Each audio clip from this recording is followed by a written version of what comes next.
What if a single glance at a stranger's necklace unraveled everything I thought I knew about my family? I'm Elliot Carver, 45, a tech billionaire who built an empire on AI and ambition. But Willow Creek, Ohio, is where my story began, where my mother Ellen died when I was 17, and where my father Richard became a ghost in my life. I fled this town at 18, vowing never to return. Yet, here I am standing outside Mabel's diner, the gravel crunching under my polished loafers, the humid August air clinging to my skin like regret. I came back for closure to walk the streets where Mom's laughter once rang, to face the house where Dad's silence smothered me after her death. But there's a tension in my chest, a pull I can't name, like the past is waiting to ambush me. The diner's neon sign buzzes faintly, and inside the jukebox hums Johnny Cash, same as it did 2 decades ago. I slide into a booth, the vinyl creaking, and order a black coffee I won't drink. That's when I see her, Clara Bennett, mid-30s, auburn hair tied back, moving with the tired grace of someone who's worked too many double shifts. Her name tag reads Clara, and her smile is warm but guarded, like she's learned to keep the world at arm's length. But it's the pendant around her neck that stops my heart, a silver crescent moon, identical to the one in a faded Polaroid of my mother tucked in my phone's gallery. My pulse hammers as I pull up the photo. Mom, young and radiant, the pendant gleaming at her throat. It's not possible. That necklace was one of a kind, a gift from Dad to her, or so he said. My hands tremble as I sip the coffee, bitter and cold, my mind racing with questions I don't yet know how to ask. Clara refills a trucker's mug, her pendant catching the diner's dim light, and I feel the ground shift beneath me. This isn't just nostalgia, it's a puzzle, and I've built a fortune solving those. I scribble her name on a napkin, my fingers smudging the ink. Clara. Pendant. Mom. The words feel like a code I need to crack. I start small, chatting with an old-timer at the counter over greasy fries, his voice thick with small-town gossip. Clara's a single mom, he says, raising a 10-year-old boy named Max, scraping by on tips and stubbornness. Her mother, Layla Bennett, died when Clara was 15, leaving her to fend for herself. No one knows who her father was. Layla never said. The information lands like puzzle pieces, but they don't fit yet. I step outside, the humid air pressing against my suit, and call Tom Hargrove, a private investigator I've used for corporate espionage. He's grizzled, an ex-cop who doesn't flinch at secrets. Dig into Clara Bennett, I tell him, my voice tight. Start with her mother, Layla. I need everything. Back inside, I watch Clara wipe down tables. Her movements quick but weary, the pendant swinging slightly. My mother's face flashes in my mind, her soft smile, her voice singing me to sleep. What's this pendant doing on a stranger? I leave a tip larger than necessary, the bills crisp under my fingers, and head to my rental car. The town feels smaller than I remember, the sagging porches and rusted pickups frozen in time. I drive past my childhood home, the paint-peeling windows boarded like closed eyes. Standing in the overgrown yard, I can almost hear Mom's laughter, feel Dad's cold distance after she was gone. The pendant is a thread pulling me towards something I can't yet see, something that might break open the past I came here to bury. Tom promises results in a few days, his voice gruff over the phone, and I hang up, staring at the diner's flickering sign from my car. The night air is thick, carrying the scent of fried onions and distant rain, and I can't shake the image of that pendant. It's like a ghost from my past, dangling there on Clara's neck, mocking my search for closure. I drive to the motel on the edge of town, the kind with threadbare carpets and buzzing vending machines, and lie awake scrolling through old photos of Mom, her pendant always there, a symbol of the love Dad claimed to have for her. But now doubt creeps in, like shadows lengthening at dusk. Was it really one of a kind, or was there more to their story than I knew? Morning comes with gray skies, and I head back to Mabel's, the bell jingling as I push open the door. Clara's there again, pouring coffee for a group of farmers debating crop prices, her laugh light but brief. I take the same boothie, ordering eggs I won't eat, my eyes drawn to the silver moon at her throat. When she approaches, notepad in hand, I force a casual tone. Nice pendant, I say, my voice tighter than intended. She touches it absently, her fingers brushing the metal, and smiles faintly. Thanks, it was my mom's. My throat dries up like sandpaper. Your mom? What was her name? Clara's? Eyes narrow slightly, a flicker of caution crossing her pretty but tired face. "Why do you ask?" I mutter something vague about it looking unique like a piece of art I'd seen before, and she shrugs, walking away with my order. But her words echo. It was my mom's, Layla Bennett. The name means nothing at first, but it feels like a door creaking open. I watch her move through the diner, efficient and guarded, wondering what burdens she carries behind that practiced smile. Over the next few hours, I linger nursing refills, chatting up locals to piece together her life. An elderly woman with blue-rinsed hair tells me Clara's been waitressing here since she was 18, right after bouncing through foster homes. Her mom, Layla, was a seamstress, quiet and private, living in a tiny apartment above the laundromat. Died of cancer in 2005, leaving Clara alone at 15. No father in the picture, Layla never breathed a word about him. The woman sighs, stirring her tea. Clara's tough, though. Raises that boy Max all by herself, works like a dog. I nod, my mind spinning patterns the way I do with data in my boardrooms. Layla in Willow Creek in the late 80s that overlaps with my parents' time here. Mom pregnant with me, dad building his law practice. Coincidence? I don't believe in those. I step outside for air, the gravel shifting underfoot, and text Tom to prioritize Layla's timeline. Back inside, Max shows up after school, a skinny kid with auburn hair like his mom's, settling into a corner booth with homework. Clara brings him a milkshake, ruffling his hair, her face softening in a way that tugs at me. She's strong, but the exhaustion shows in her slumped shoulders when no one's looking. I leave another generous tip slipping out before she notices. Driving around town, I stop at the library, an old brick building smelling of dust and yellowed pages. The librarian, a sharp-eyed woman named Mrs. Ellis, who remembers me from high school, helps me pull old newspapers. Articles from '87 mention a town fair where Dad was a judge. Could that be where paths crossed? Nothing concrete, but the Pendant nags at me, a riddle I need to solve. That evening, Tom emails a preliminary report. Clara's birth certificate lists Layla Marie Bennett as mother-father unknown. Born in '89, right after the time frame I'm eyeing. Layla lived modestly, no scandals, but she overlapped with my family's life here. My pulse quickens as I read, sitting in my motel room with rain pattering the window. This isn't just curiosity, it's a thread connecting to my own buried pain. Dad's silence after Mom died, his emotional shutdown pushing me away, until I left. Was there guilt there? Something he hid. I confront the possibility head-on, driving to the nursing home the next day. But Dad's not ready for visitors, the nurse says. His health's fragile. Frustration boils, but I channel it returning to the diner. Clara's shift ends soon, and I time it to catch her alone. As she wipes the counter, I approach again. That pendant really is striking, I say. Custom made? She pauses, rag in hand. Yeah, my mom said it was special. Why the interest? I hesitate, then show her the photo on my phone. Mom smiling, the identical moon gleaming. Clara's eyes widen, confusion etching her features. That's weird. But it's probably just a coincidence. Mass-produced or something. I shake my head, insisting it's not, but she brushes it off, her guard up higher now. As she leaves, pendant swinging, I feel the mystery deepening, pulling me into waters I'm not sure I can navigate. But I've built an empire on uncovering truths others miss. This one, it's personal.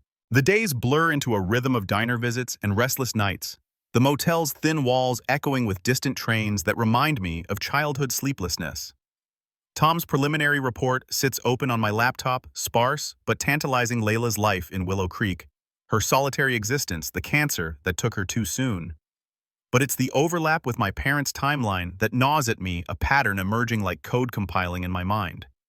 I need more deeper digs into records, whispers from the past. I email Tom back, pushing for birth records, property deeds, anything that might link Layla to Dad. Rush it. I type, my fingers flying across the keys, the screen's glow harsh in the dim room. He's good, Tom, methodical, unflinching, and I trust him to unearth what others bury. While I wait, I drive to the old Carver house, the one I haven't seen since I packed my bags at 18, anger fueling my escape.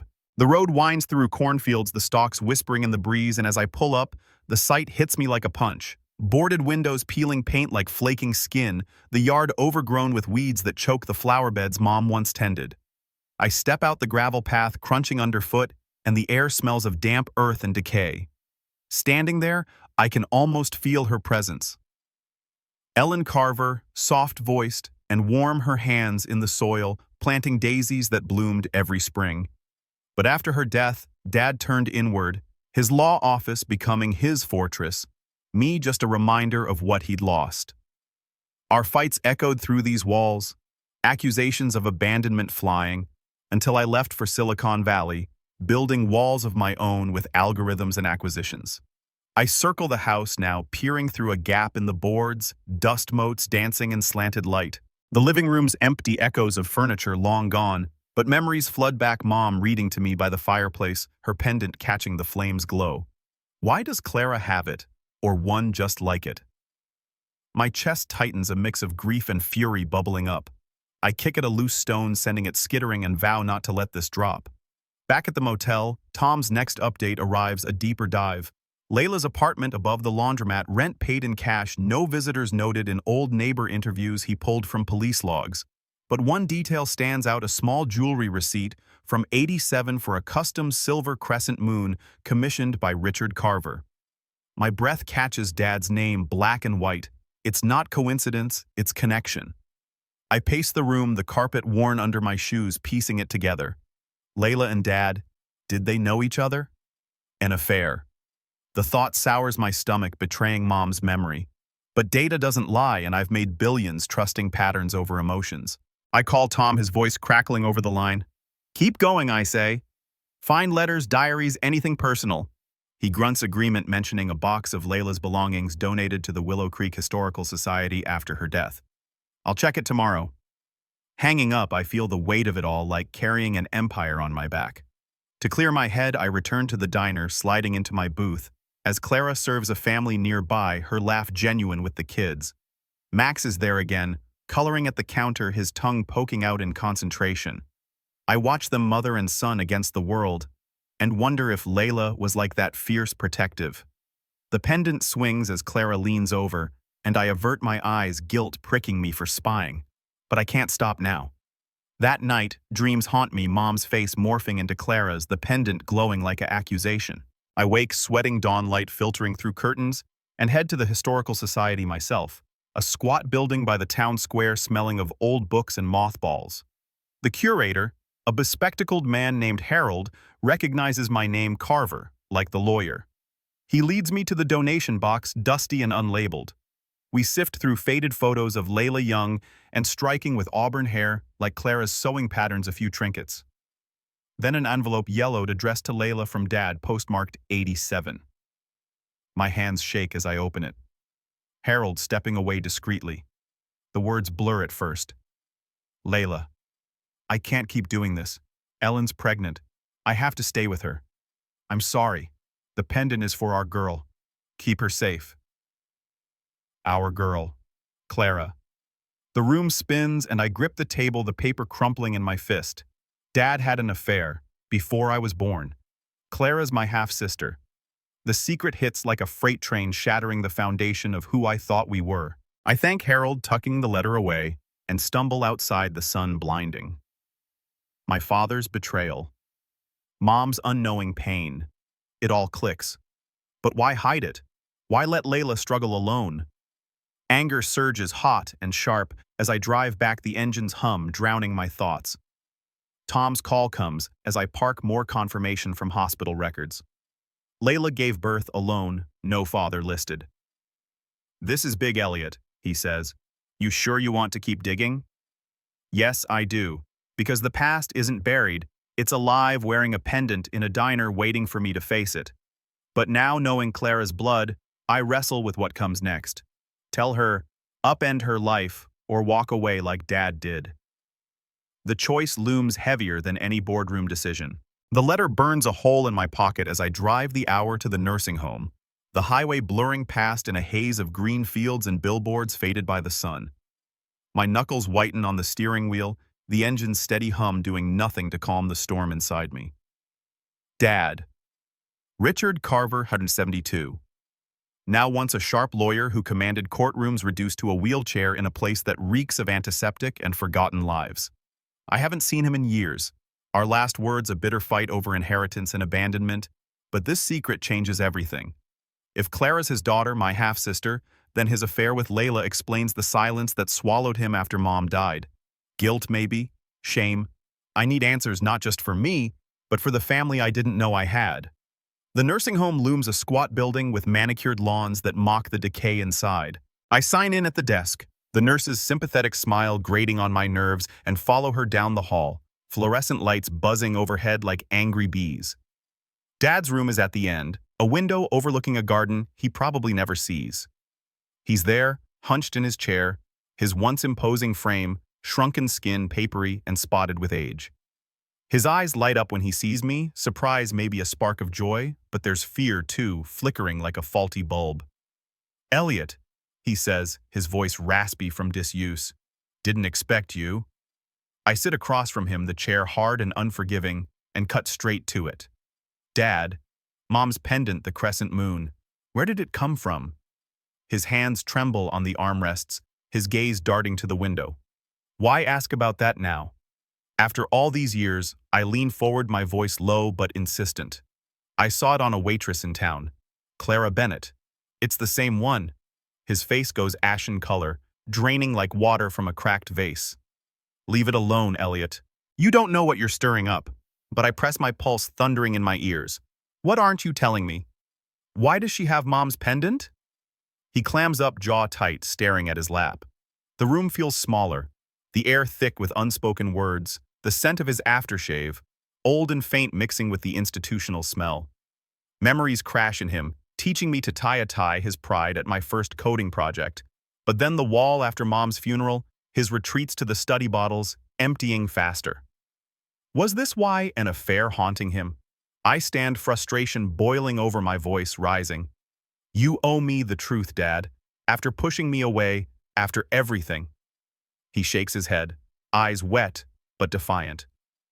"Some things are better left buried." I storm out the door, clicking shut behind me, my breath coming in sharp bursts. In the parking lot, the sun beats down, heat shimmering off the asphalt, and I slam my fist on the car hood, pain shooting up my arm. He's hiding it, protecting his secrets even now. But I'm not 17 anymore. I'm the man who turns data into empires. I call Tom from the car engine idling. Dig deeper. Letters, bank records, anything tying Dad to Layla. He agrees, his tone professional, no judgment.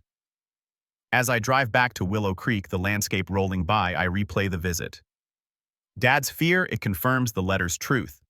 Clara's his daughter, abandoned. My half-sister scraping by while I built fortunes. Guilt twists in my gut, not just for her, but for Mom, who deserved better. I stop at the diner for coffee, the bell jingling like a warning. Clara's not on shift, but Max is there with a babysitter regular doing homework. I watch from afar, the kid's focus reminding me of myself at that age. What if he knew his grandpa was just an hour away, rotting in regret? Back at the motel, Tom's update pings a deeper scan of financials, shows small transfers from Dad's account to an anonymous one in 88 labeled support. Stopped after a year. Layla's probably. But why stop? I pace the room's walls, closing in fluorescent light flickering. This puzzle's pieces are sharp, cutting into my certainties. Dad's evasion fuels me. I won't stop until the picture's clear. That night, sleep evades me, dreams of pendants and hidden letters tangling like code bugs. Morning brings resolve. I return to the Historical Society, sifting for more, finding a photo of Layla at the 87 fair, Dad in the background, their eyes meeting across the crowd. Connection. Proof. My heart aches for Mom, oblivious, pregnant with me. I confront the what-ifs. What if I'd known sooner? Could I have helped Clara? But hindsight's useless action now. Tom's next call, the bombshell letter, was just the start. There's a will addendum sealed mentioning other obligations. Dad's planning to atone too late. Anger simmers as I drive aimlessly, the town's edges blurring. Clara deserves truth, but Dad's wall blocks it. I'll break through for all of us. The pendant's not just metal, it's a key to locked doors, and I'm turning it no matter the cost. The drive back from the nursing home leaves me rattled, Dad's warnings echoing like a bad connection in my head, but the letter in my pocket is proof he can't deny. I pull over at a roadside, overlook the engine ticking as it cools, staring at the rolling hills that once felt like home but now seem laced with lies. My fingers trace the envelope's edges, the paper brittle with age, and I read it again, The words searing an affair, a pregnancy. Clara ended to protect Mom and me. But protect. It feels like cowardice leaving Layla to raise a child alone while he played the devoted husband. My empire's built on ruthless decisions. But this is personal betrayal, the kind that rewires your DNA. I call Tom, my voice steady despite the churn inside. You see that jewelry receipt, the fair photo? It's all pointing to an affair. But I found a letter at the society from Dad to Layla. Confirm it, dig for more. He pauses, then says he's on it, already pulling strings for corroboration. Hanging up, I feel the isolation of truth, like standing alone in a data center humming with secrets. Back in Willow Creek, I avoid the diner at first, parking across the street, instead, watching through tinted windows like some corporate spy. Clara picks up Max from school, her smile bright against the fatigue lining her eyes, the boy chattering as they walk hand in hand. She's built a life from scraps, tips tallied with trembling fingers, double shifts that leave her hollowed out. And she's my sister, blood shared through Dad's mistake. The pendant glints as she bends to tie Max's shoe, a symbol now of shame, not love. Guilt knots my stomach. I've had everything, private jets, boardrooms, while she's fought for basics. What right do I have to disrupt that fragile stability? But the truth tugs insistent as an algorithm demanding input. Tom's call comes that evening as I'm nursing a whiskey in the motel, the amber liquid burning a path down. Bombshell confirmed, he says, his grizzled tone matter of fact. The letter's authentic handwriting match from old legal docs. But there's more. Hospital records show Layla admitted alone for Clara's birth, no visitors. And a neighbor's statement from back then saw your dad visiting her apartment a few times in '87, discreet-like. Affairs solid, Elliot. Clara's your half-sister, no doubt. I sink onto the bed, the springs creaking, the room spinning slightly. It's one thing to suspect, another to have it laid bare like financials in an audit. Dad loved Layla. The letter says her laugh, drawing him in at that fair, their time brief but intense, ended when Mom announced me. He gave the pendant as goodbye, custom-made for the child he thought he'd never know. But Layla kept her, raised her in silence. Tom's voice pulls me back. You okay? This is heavy.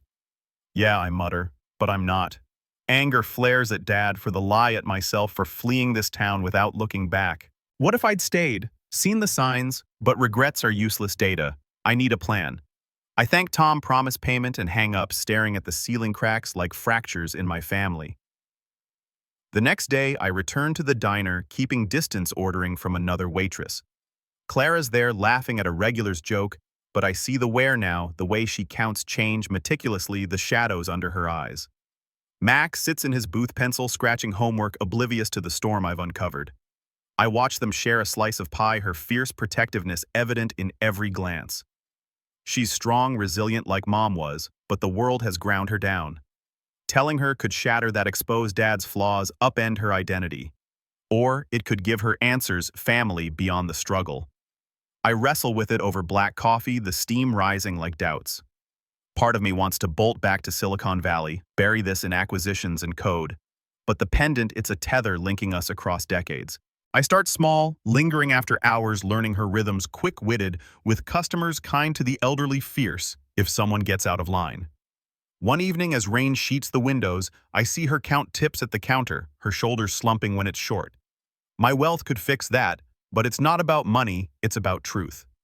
Tom's final report emails in more details, like Dad inquiring about Layla years later through a PI of his own, but too late, she'd passed. He knew about Clara, then did nothing. Cowardice again. Fury builds hot as server overload, and I decide I can't keep this buried, but how to tell her gently with proof. As the diner empties, jukebox silent, I approach the counter, heart pounding. Not yet tomorrow.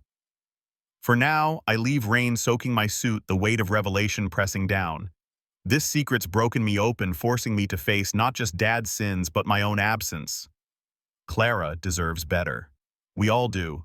Clara deserves the truth, but as I stand outside Mabel's diner, rain dripping off my jacket, the weight of what I'm about to do feels heavier than any merger I've closed. The neon sign buzzes, casting a red glow over the wet pavement, and I rehearse the words in my head, each one sharp as broken glass. I've spent days watching her from afar, piecing together her life like a data set. Clara mid-30s, pouring coffee with a smile that hides exhaustion, raising Max alone, her auburn hair catching the light, like Layla's in those old photos. The pendant, that silver crescent moon swings as she moves, a constant reminder of Dad's betrayal. I've seen her count tips with trembling fingers, seen Max's quiet focus over math homework in the corner booth, and every moment tightens the knot in my chest. She's my half-sister blood I never knew, living a life Dad abandoned. Telling her could break her world apart, but keeping it secret feels like another betrayal piling onto the ones Dad left behind. I slip back into the diner the next night, the bell jingling softly, the air thick with grease and coffee. It's near closing, the place nearly empty, just a lone trucker nursing pie. Clara's wiping the counter, her movements mechanical, the pendant glinting under fluorescent lights. I take a breath, my heart thudding like a server crash, and slide into a booth, clutching the Polaroid of Mom and a copy of Dad's letter to Layla. When she comes over, rag in hand, I don't order. Clara. I say, my voice steadier than I feel. I need to talk about your pendant. She pauses, eyes narrowing, wary but curious. What about it? I slide the photo across the counter, Mom radiant, the same crescent moon at her throat. This is Ellen Carver, my mom. She had one just like it. Clara's gaze flicks to the photo, then back to me, confusion etching her face. So it's probably mass-produced. I shake my head, the words heavy as I push the letter toward her. It's custom made by my father. For your mother, Layla. I tell her everything, Dad's affair in '87. The letter's confession, the pendant as a goodbye for the daughter he didn't claim.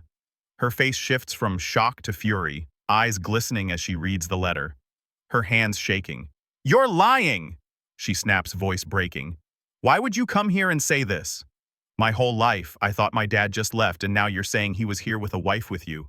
I nod, throat tight, holding her gaze. I didn't know, Clara. Not until now. She grabs her coat movements, jerky tears streaking her cheeks. Stay away from me, she says, storming out into the rain. I let her go, the diner's silence deafening, the jukebox dark. Guilt claws at me. Did I just shatter her for nothing?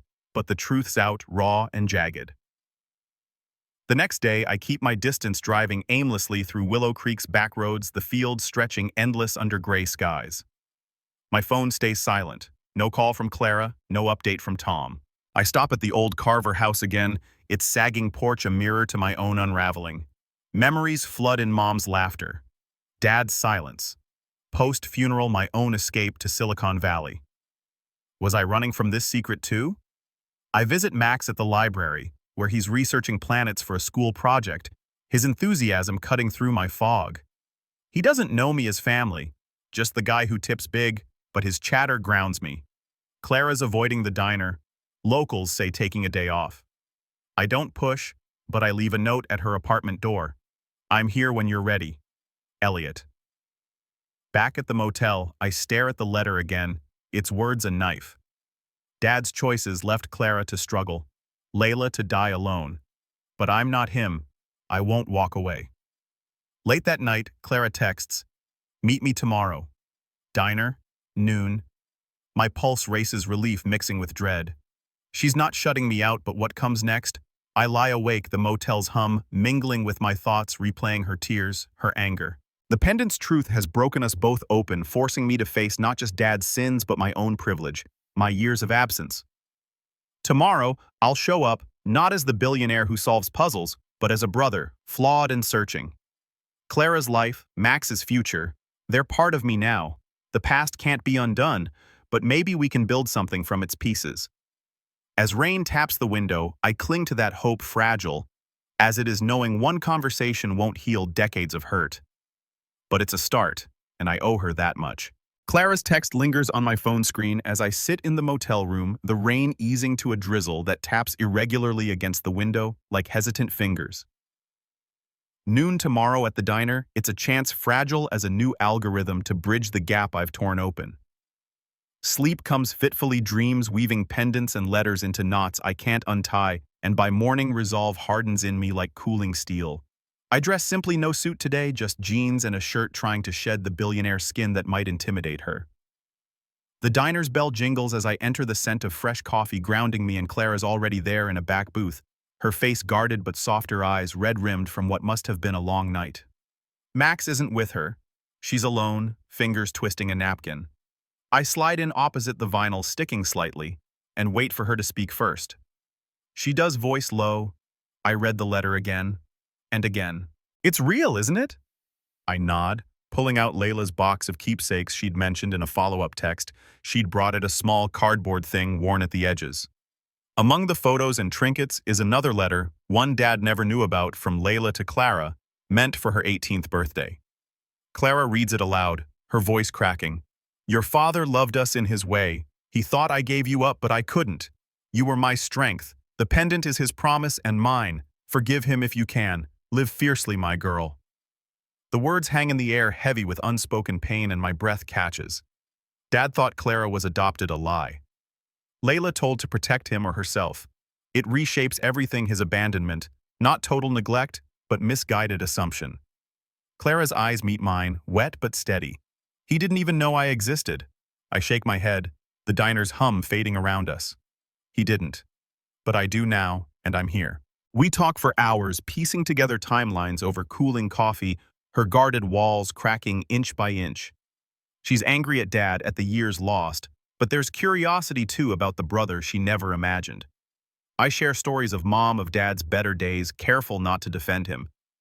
By the end, she agrees to meet him, but on her terms with Max, there is a buffer. The drive to the nursing home feels eternal. Clara beside me in the rental car, Max in the back, asking endless questions about my tech world. His excitement a balm against the tension. The place smells the same, antiseptic masking regret, and Dad's in the visiting room, wheelchair by the window, looking frailer than before. His eyes widen at Clara, recognition flashing like a glitch, and when Max bounds in asking if he's really my dad, the room softens. Dad breaks, then tears tracking his wrinkled cheeks as he confesses, met Layla at the fair, her laugh pulling him in the affair, brief but real. Ended it. When Mom got pregnant, gave the pendant as farewell thought. Layla adopted the baby as she'd hinted. Found out years later, too, ashamed to reach out. I loved her, he whispers, voice trembling. But I chose wrong. Clara listens, face a mask, but Max's innocent queries. Did you ever meet my grandma? What was she like? Cut through drawing stories from Dad about Layla's courage, her fierce love. It's tense air, thick with decades of hurt, but Clara doesn't walk away. She squeezes Max's hand, her pendant catching the light, a silent witness. Leaving, she says little, but texts later. It's a start. Not forgiveness, but something. The revelation lingers as I drive them home. Max chattering about rockets. Clara staring out at the passing fields. Back in Willow Creek, Tom calls with one last piece, a bank account Dad set up in '88 in Layla's name, small deposits that grew with interest over decades. Meant as support, but Layla never knew, never touched it. Enough now for Max's college or a down payment on stability. I tell Clara over takeout at her cramped apartment, toys scattered like landmines, wallpaper peeling in corners. She cries then, not for the money, but the flawed care it represents. Why didn't he tell her, she asks, voice raw. Ashamed, I say. Thought he was protecting everyone. He was wrong. We sit in silence, Max asleep on the couch with a science book open, and I feel the bond forming, tentative, real. Clara shares more Layla's recipes, diner stories, her own dreams deferred. I listen, offering family, not fixes. Dad's health dips after, but he sees them regularly. Max bridging the gaps with questions that heal as much as hurt. Clara doesn't forgive outright, but finds understanding, a quiet peace in the visits. For me, it's redemption too. Confronting Dad's ghosts has exorcised some of mine, turning isolation into connection. The secrets unraveling have woven us tighter, flawed threads into something stronger. As night falls, stars pricking the sky, I know this family's mine, now earned through truth's hard light. The bonds we're forging feel tentative at first, like fragile code compiling without errors. But as weeks turn to months, they strengthen into something real and enduring. I don't uproot my life in Silicon Valley entirely. Boardrooms and AI empires still demand my attention, but I carve out space for Willow Creek, buying a modest house on the town's outskirts, its porch, overlooking fields that stretch golden in the fall light.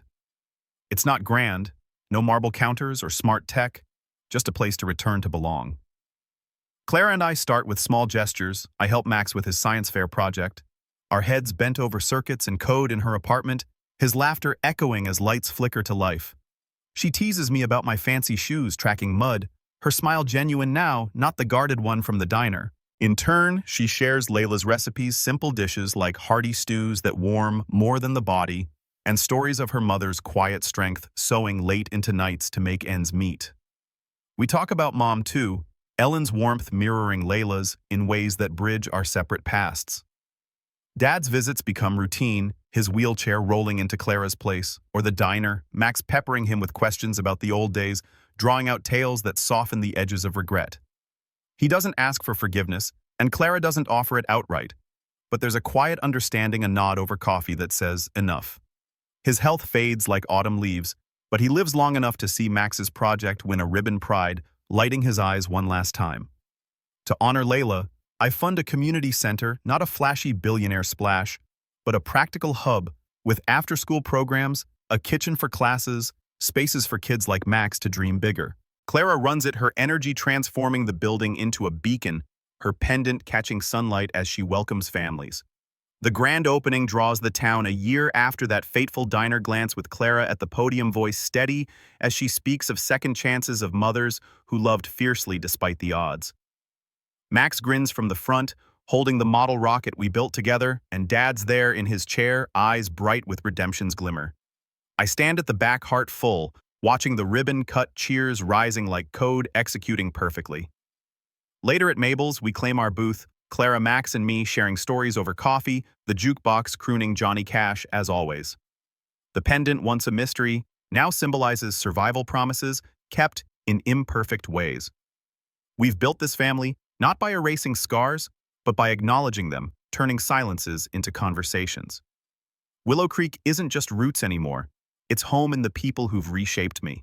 As the neon buzzes outside, Max's chatter fading to yawns, I realize the truth that broke me has made me whole. And so, as the days in Willow Creek blend into a gentle rhythm, the sharp edges of our discoveries soften like river stones worn smooth by time's patient flow. Elliot finds himself lingering longer in the small house he bought, the porch swing, creaking under evening skies painted with fading pinks and golds, where conversations with Clara stretch late, weaving memories of Layla and Ellen into a shared tapestry of quiet strength and unspoken love. Max grows taller, his curiosity blooming under the community center's roof, where laughter echoes from rooms filled with children chasing dreams once out of reach. Richard's presence, though frail, becomes a steady thread, his stories whispered to Max like fragile gifts bridging gaps that words alone couldn't mend. The pendant rests against Clara's skin, a warm reminder now, not of loss, but of resilience, of a mother's fierce heart and a family's slow mending. Sundays at the diner evolve into rituals of simple joy. Black coffee, steaming plates of pie, shared the jukebox's melodies, wrapping around them like old friends. Elliot, once adrift in boardrooms and algorithms, discovers home in these moments, the crunch of gravel under tires leading back, the glow of neon welcoming him. Scars remain faint lines on healed skin, but they tell of growth, of forgiveness earned in small acts and patient silences. As seasons turn, the town whispers of change, of a billionaire who stayed a waitress, who rose a boy, who soared.